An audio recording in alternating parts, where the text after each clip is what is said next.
Il y a carrément des manifestations qui s'organisent un peu partout pour et contre Airbnb, que ce soit aux États-Unis, au Japon, en Belgique. Et c'est nouveau, même pour les États, de faire une réglementation pour cette location qui, avant que ce soit du Airbnb, c'est déjà de la location meublée et saisonnière. Donc la location meublée dans sa forme, c'est la mise en place ou la mise à disposition d'un espace de vie meublé pour les gens de passage ou là pour des courts séjours.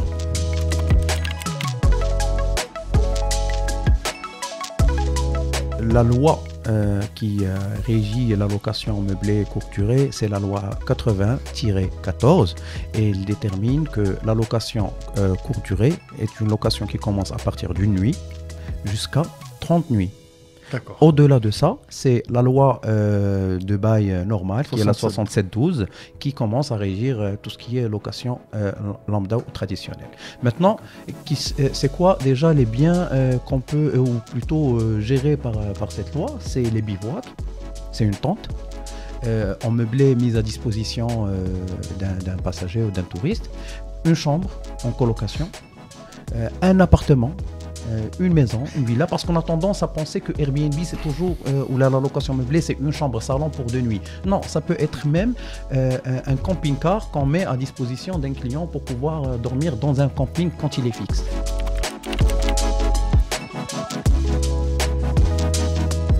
Alors déjà, il faut comprendre que avant que ces appartements soient destinés à la location, c'était à la base des investissements. Mais avant 2019, parce que c'est à partir de 2019 qu'il y a eu un déclic. Et si je parle spécifiquement des villes où à partir de quand on a commencé à ressentir ça, c'est quand c'est sorti de la zone touristique et c'est parti dans les zones même où il y a des zones de résidence.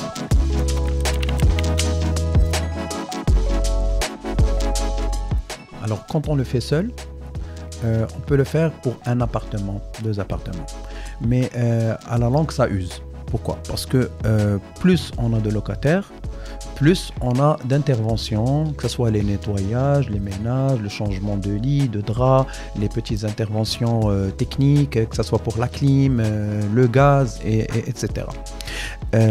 Et là, on est, la plupart du temps, on s'adresse après 1 an, 2 ans, soit on s'adresse à un professionnel de l'immobilier, des agents immobiliers, qui font de la gestion sur Airbnb. Ça veut dire que vous, en tant que propriétaire, vous me donnez à moi, en tant qu'agent immobilier, la gestion de votre appartement, que ce soit avec un contrat de sous-location qui me permet de pouvoir louer et gérer directement avec les clients, ou alors je gère, je signe, je prends, mais je suis toujours votre représentant, moyennant un pourcentage, et c'est là la différence. C'est que quand je suis moi-même locataire, je vous paye un loyer mensuel fixe, que j'ai des locataires ou pas, mais quand je suis un gestionnaire, je prends un pourcentage entre 10% et 12% jusqu'à 15% l'annuité en fonction de l'appartement.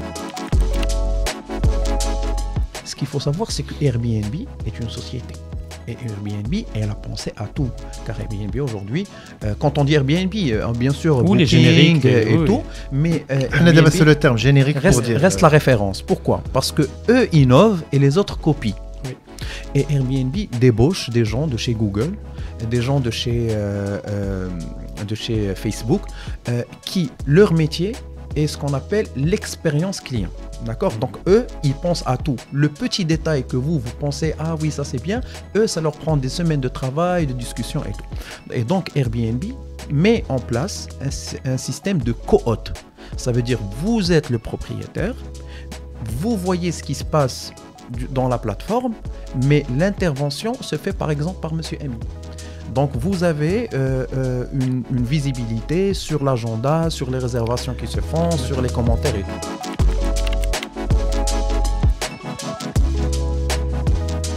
Les deux. Le propriétaire, quand il donne son bien en gestion, il reste propriétaire des lieux. D'accord? Ça veut dire qu'il doit intervenir dans les réparations, les travaux, le nettoyage. Quand moi, je suis agent immobilier et je représente le propriétaire et que je ramène une femme de ménage, qui va payer cette femme de ménage? Est-ce que moi, en tant que gestionnaire, ou est-ce que vous qui êtes propriétaire? Vous voyez? Et c'est ça la différence. Quand je suis un propriétaire et donne mon appartement en location à l'agent immobilier, ou là carrément à un nouveau sorte d'entrepreneur, et ça on va le citer, moi je prends mon loyer fixe et je sors de toute charge. Le check-in et le check-out étaient normalement une étape cruciale la mise à disposition de l'appartement. Aujourd'hui, ce qu'il y a, c'est que un propriétaire est noté sur Airbnb en fonction de sa flexibilité. Et si un locataire veut venir à minuit, c'est fortement apprécié que le propriétaire puisse lui ouvrir la porte. Maintenant, tous les propriétaires ne peuvent pas se déplacer à minuit, ne sont pas à Rabat, ne sont pas à Casa. Donc, ce qu'ils ont fait, c'est qu'ils ont mis en place un système de digicode ou de carte électronique. Ça veut dire qu'à beaucoup de reprises, un locataire peut ne jamais rencontrer le propriétaire ou le gestionnaire du bien. Ça veut dire qu'il vient, il entre, il confirme à Airbnb que tout à la plateforme que tout va bien. Le paiement est débloqué, le séjour est fini. Le propriétaire confirme à Airbnb que l'hôte est sorti. Là, il y a des commentaires. Et aujourd'hui, c'est devenu une course vers le bon commentaire, car plus j'ai de commentaires positifs, plus mon appartement est attractif. Et c'est ça, en fait, le point fort de Airbnb, parce que moi, quand je loue mon appartement à travers un agent immobilier normal, je n'ai aucune idée sur la nature du client. Par contre, sur Airbnb, j'ai ce qu'on appelle un semblant d'historique. Il a eu déjà plusieurs passages chez plusieurs clients, et je vois les notes. Client propre, client sérieux, client discret, client a fait le ménage après avoir quitté le bien. Et de l'autre côté, je vois propriétaire, serviable, m'a aidé pour partir à l'aéroport. Et ça fait augmenter vos points chez Airbnb, automatiquement votre visibilité augmente. Et le taux de remplissage qui est finalement le but. C'est un risque à courir. Tout simplement. Personne n'a de réponse. Ça veut dire que dans la loi, ils disent pas que la loi te dit il faut déclarer les gens légers. Juridiquement, ça veut dire du simple fait que on peut pas te manger quelle que soit la situation. Bien sûr, mais qu'est-ce que tu as bolissé aux gendarmes ou ça veut dire que قانونيا انت درتي لي عليك. محمي. ولكن درتي لي عليك ماشي محمي. درتي لي عليك. لا محمي dans le sens que ما كذبتيش. effectivement قدامك جوج الناس. Est-ce que ton appartement va être servi في حالة دعوة قضائية ولا مثلا ça dépend على le crime ou le délit qui a été commis. الدار مسدودة pendant 6 mois, 7 mois, 8 mois. C'est quoi ta relation entre toi et le propriétaire de l'appartement. فيها سلوءات. Et maintenant, en ce qui concerne la dégradation, bien sûr que déjà vous avez une assurance. Et c'est d'où l'obligation d'avoir une assurance. D'accord. Et Airbnb, jusqu'à présent, j'ai jamais vécu le cas, et beaucoup de gens me confirment que Airbnb peut dédommager les gens s'ils arrivent à prouver comme quoi il y a eu les actes de dégradation durant le séjour. Il y a de la caution. Non. Il n'y a pas de caution. Non. Il y a certains propriétaires qui demandent la caution, mais il faut toujours pas oublier que le but c'est d'être le plus attractif possible sur Airbnb. C'est moins rentable que de travailler dans le black, mais c'est plus rentable toujours que plus location. Rentable. Ça veut dire, si on doit parler en chiffres, un rendement classique, on est autour de 4% à 5% pour une location non meublée. Annuel, annuel. Ça veut dire un an. En net ou en brut, 4%? 4% net. D'accord. Chéri, un studio ou un appartement de 1 million de dirhams, bah, en général, on va créer 4000 ou 5000 dirhams. Khaoui, même. D'accord. Quand créer un فرش Airbnb. Imaginons, je le loue à 400, 500 dirhams la nuit. C'est un rendement classique qui est de 80%. À la fin du mois, 10,000 dirhams.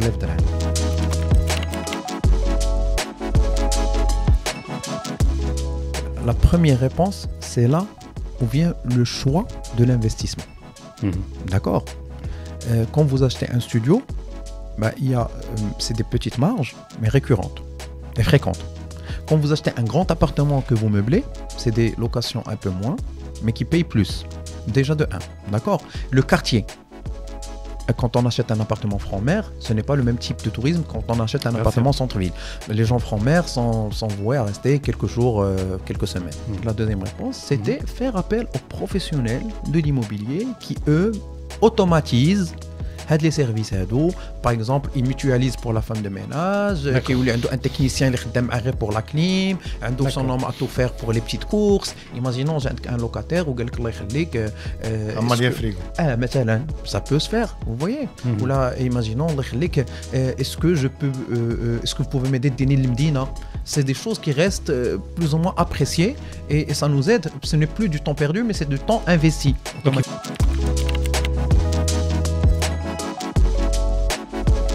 Alors le plus sécurisé déjà, c'est de faire les choses dans les règles de l'art, selon la loi.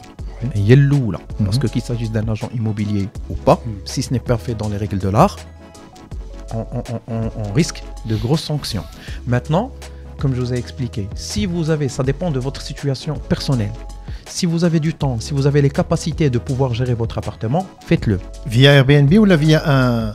Les deux, les trois, les quatre. Il y a même aujourd'hui des logiciels qui permettent de synchroniser toutes les dates entre Booking, Airbnb, toutes les plateformes. Toutes les plateformes. Vous le partagez un peu partout. Donc il a réservé un il va réserver partout. D'accord. C'est ça. Donc vous pouvez le faire. Vous pouvez demander. C'est pas quelque chose de compliqué. Mais est-ce que à usure on peut le faire? Si je ne suis pas à Rabat ou là si je ne suis pas à Gaza. Ou là néméreux, ou là un amraïd ou là un méfièche ou les génies. Qu'est-ce que je dois faire? Donc si vous faites déjà les choses dans les règles de l'art, un agent immobilier. Alors imaginons, vous louez votre appartement à 1000 dirhams jour. Là, finalement, il prend 100 dirhams. Finalement, il prend 100 dirhams la nuitée. Vous voyez c'est pas grand-chose. Il ne faut pas faire une fixette sur un entrepreneur. Il a des services, et tout. Sur les 100 dirhams, sur les 10%, c'est obsolète. Bien sûr, cumulé avec d'autres charges, ça reste important. Mais si vous avez 10 appartements, 15 appartements, ça peut être un gain de temps. Parce que, vous voyez. Et même un gain de coût. Tu vois, ils mutualisent des choses. Bien entendu. Maintenant, il y a beaucoup de jeunes qui commencent à faire du Airbnb. Qui disent que voilà, check ticket créé, 4 de charge ديال كامل كيبقى لك مثلا 7000 dirhams net par la fin du mois. Qui coach écoutez, je suis un professionnel de l'immobilier meublé, j'ai une vingtaine d'appartements que j'ai en gestion. Vous savez quoi? Je vous donne 6500 dirhams. Vous perdez un peu, mais vous gagnez beaucoup. C'est ça. Donc ça vous permet de jouir de votre temps libre, de faire vos activités normales, et le professionnel s'occupe de ça. Cela n'interdit pas qu'il y ait un contrôle à votre appartement si l'appartement est en gestion, contrairement que si l'appartement est en location. Vous n'avez plus votre droit à dire parce que vous louez à une entreprise un appartement pour qu'elle puisse l'utiliser.